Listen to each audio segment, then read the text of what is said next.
Well, I've started something that I call a test channel of sorts, where I'll just publish videos almost as much as possible, just to get comfortable publishing videos, get comfortable publishing my thoughts, and just publishing whatever comes to mind. There's no script, there's nothing. With time, hopefully, I will be able to learn how to make scripts, etc. But right now, I just don't act enough on the main channel. I'll attempt improvising on talking about thoughts on crime and punishment. Big classic, etc. I've almost finished the book, and I'm in its gripping last moments, and so yeah, I'll just talk about this. So, Raskolnikov, the main character of the book, is a scholar, and he comes up with a theory that ordinary men have to abide by laws, but extraordinary men, like Napoleon, as he describes, need not abide by laws.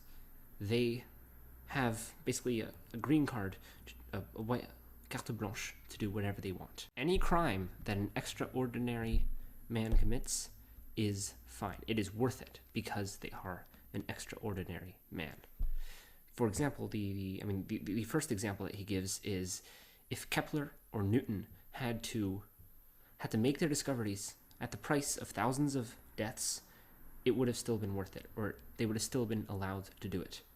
That's Raskolnikov's fundamental idea, that there are those that obey laws, and that there are those that change the laws by first transgressing them. You could imagine, for example, Caesar crossing the Rubicon. So that's the main idea here. This is true to some extent, that, there are usually two sides to the political debate, the conservative side and the liberal side, and the idea is that the conservative side prefers to stay with the status quo and to keep what works, or sometimes to bring back what has worked in the past. That gets more extreme to the right. And the left, so the liberal side, prefers to innovate and to create further, and they tend to be more creative. And you need both sides, because the creative end is going to end up killing us all if they create new and horrible ideologies or other systems that fail horribly, because innovation can backfire very, very often, and most ideas are very bad. And you can't have the conservative side either take control of everything, because otherwise everything stagnates and nothing new is created, and errors do not repair themselves. So you really need both sides to keep tabs over the other and make sure that nothing spirals out of control.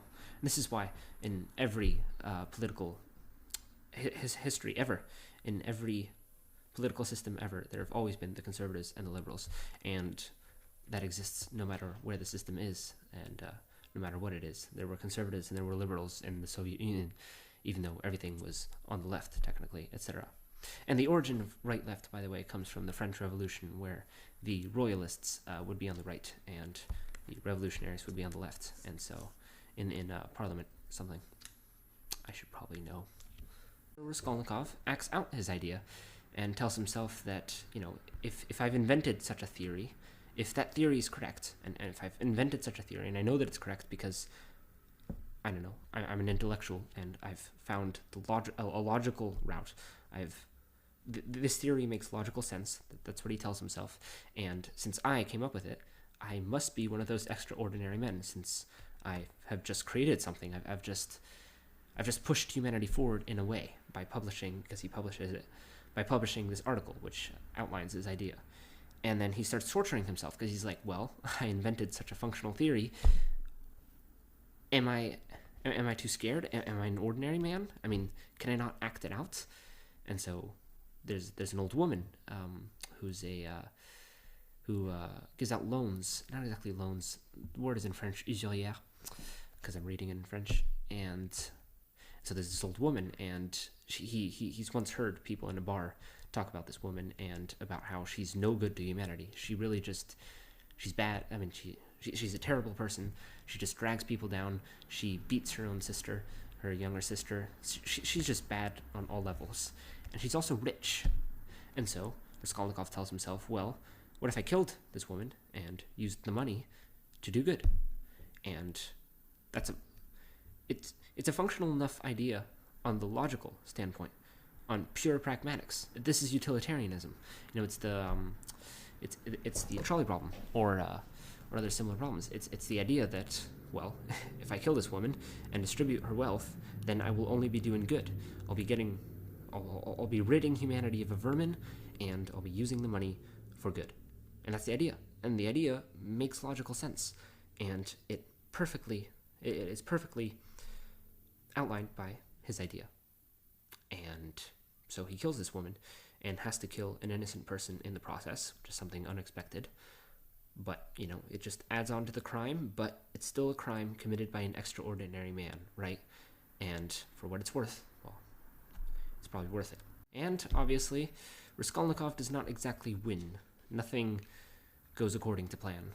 He has tried proving to himself that he could enact his own theories, and he tried proving to himself that he's not just an intellectual, that he can also act, and that terribly backfired. He feels much, much worse after the murder, and yeah, the whole plot, the whole book happens in a span of 2 weeks, and it's 2 weeks. It's 2 weeks of absolute suffering for Raskolnikov, and I mean, he just killed a person. He just killed 2 people, and he's an assassin now, and you can't just wipe that away that quickly. And so, this talks to the idea of how dangerous to the arrogant mind, how you can perfectly invent something in logic, you can have a perfectly functional theory that seems to work on paper, and it will completely backfire in real life, terribly. And so that's the idea, I think, for now, in Crime and Punishment. Obviously, there's much more to say about it. There are plenty of other videos that I could make, but I'm already rather happy that I have been able, for now, to talk to a camera for several minutes on end. And now I'll edit this together and eliminate all the useless parts, and hopefully I can just publish it on the test channel, and that'll be fun. So I'll try doing that. It doesn't matter if this video is crap, and I know that it's crap, but it doesn't seem terribly bad, as in it won't backfire on me, so. Alright, well, interesting. Thank you.